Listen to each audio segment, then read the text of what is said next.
بسم اللہ الرحمن الرحیم۔ اللہ تبارک و تعالیٰ قرآن مجید میں ارشاد فرماتا ہے، زنا کے قریب ہی نہ جاؤ، بے شک وہ بڑی بے حیائی اور برائی کا راستہ ہے۔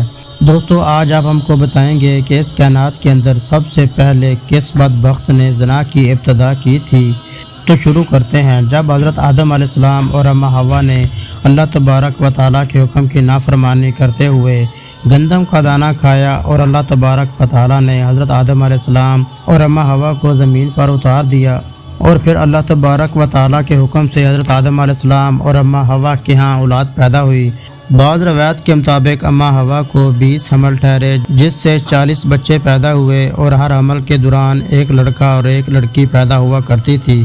پیارے دوستو، یہ بات یاد رکھیں کہ اس وقت قوانین شریعت ہماری آج کی شریعت قوانین سے بالکل مختلف تھی۔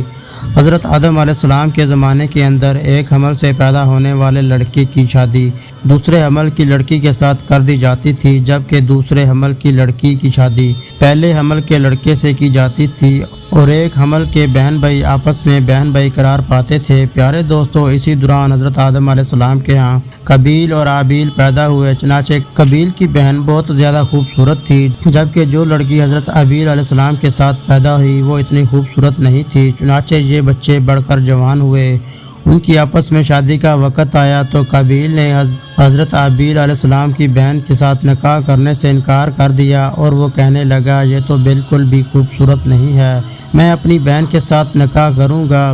دوستو، یہ معاملہ اس قدر بڑھ گیا کہ حضرت آدم علیہ السلام نے حکم دیا دونوں بھائیوں کو اللہ تبارک و تعالیٰ کی بارگاہ کے اندر اپنی اپنی قربانی پیش کرو۔ چنانچہ جس کی قربانی اللہ تبارک و تعالیٰ کی بارگاہ کے اندر قبول ہو گئی تو وہی شخص اکرما کے ساتھ شادی کرے گا۔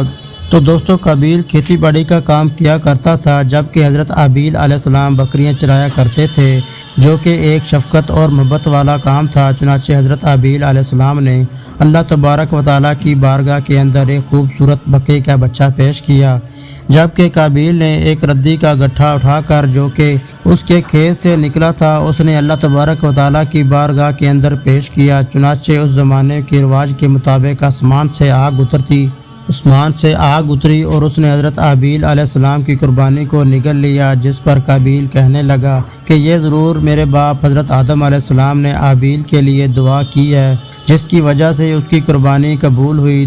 دوستو، پھر اس واقعے کے بعد قابیل نے حضرت ہابیل علیہ السلام کو مارنے کی دھمکی دی۔ روایت کے اندر آتا ہے کہ حضرت ہابیل علیہ السلام قابیل سے زیادہ طاقتور تھے، لیکن آپ نے اللہ تبارک و تعالیٰ کے خوف کی وجہ سے فرمایا، اگر تم مجھے قتل کر دے گا تو میں تمہاری طرف سے تمہیں قتل کرنے کے لیے ہاتھ نہیں بڑھاؤں گا، میں چاہتا ہوں کہ قیامت کے دن تم میرے گناہ کے ساتھ آئے۔ چنانچہ ایک دن قابیل نے غصے میں آ کر حضرت ہابیل علیہ السلام کے سر پر پتھر مارا، جس سے آپ کی موت واقع ہو گئی، اور چنانچہ حضرت ہابیل علیہ السلام کو قتل کرنے کے بعد بہت پریشان ہوا۔ حضرت ہابیل علیہ السلام کی لاش کو اپنے کندھوں پر اٹھائے ہوئے کئی دنوں تک مارا پھرتا رہا۔ پھر اللہ تبارک و تعالیٰ کے حکم سے 2 کوے آئے، ان دونوں نے قابیل کے سامنے جھگڑا کیا۔ چنانچہ ایک کوے نے دوسرے کوے کو مار دیا، پھر اس نے زمین کھرید کر دوسرے کوے کو اس کے اندر ڈال کر اس کے اوپر مٹی ڈال دی۔ چنانچہ قابیل نے جب کوے کو دیکھا تو افسوس کرنے لگا کہ میں اپنے بھائی کی لاش کو بھی نہ چھپا سکا۔ چنانچہ پھر اس نے بھی اسی طرح کیا، حضرت ہابیل علیہ السلام کی لاش کو زمین کے اندر دفن کر دیا، اور قابیل اپنی بہن کو لے کر وہاں سے چلا گیا، کیونکہ مسلسل شیطان اس کے پاس آتا رہا اور اس کو اس بات سے ڈراتا رہا کہ تمہارا باپ تمہیں قتل کر دے گا۔ وہ اپنی بہن کو لے کر وہاں سے دور جا کر کہیں وادیوں کے اندر بس گیا۔ دوستو، اس واقعے کے بعد حضرت آدم علیہ السلام بہت زیادہ مایوس رہا کرتے تھے، اور اب اللہ تبارک و تعالیٰ سے دعا کیا کرتے تھے، یا اللہ مجھے وارث عطا فرما۔ چنانچہ اسی دوران آپ کو حضرت شیس علیہ السلام کی بشارت ملی۔ چنانچہ حضرت شیس علیہ السلام جیسے ہی پیدا ہوئے تو حضرت آدم علیہ السلام نے بچپن ہی سے ان کی تربیت پر خاص توجہ دی، اور حضرت شیس علیہ السلام کو تمام معاملات سے آگاہ کیا۔ چنانچہ جب حضرت شیس علیہ السلام جوان ہوئے تو حضرت آدم علیہ السلام نے اپنے بعد ان کو مومنین کا خلیفہ مقرر کیا، اور انہیں اس بات کا حکم دیا کہ وہ اپنے بھائی قابیل اور ان کی اولاد سے دور رہے، اور مومنین کی اس جماعت کو بھی ان سے دور رکھے۔ چنانچہ پھر اس کے بعد حضرت آدم علیہ السلام کا وصال کا وقت قریب آیا، تو حضرت آدم علیہ السلام یہی وصیت کرتے ہوئے اس دنیا سے کوچ کر گئے۔ چنانچہ اللہ تبارک و تعالیٰ کے مقدس فرشتے نازل ہوئے اور انہیں حضرت شیس علیہ السلام کو حضرت آدم علیہ السلام کو دفن کرنے کا طریقہ بتایا۔ چنانچہ حضرت شیس علیہ السلام نے اسی طرح کیا اور پھر اس کے کچھ عرصہ بعد آپ کی والدہ اماں حوا کا بھی اس دنیا سے انتقال ہو گیا۔ دوستو، اس واقعے کے بعد زنا کی ابتدا ہوئی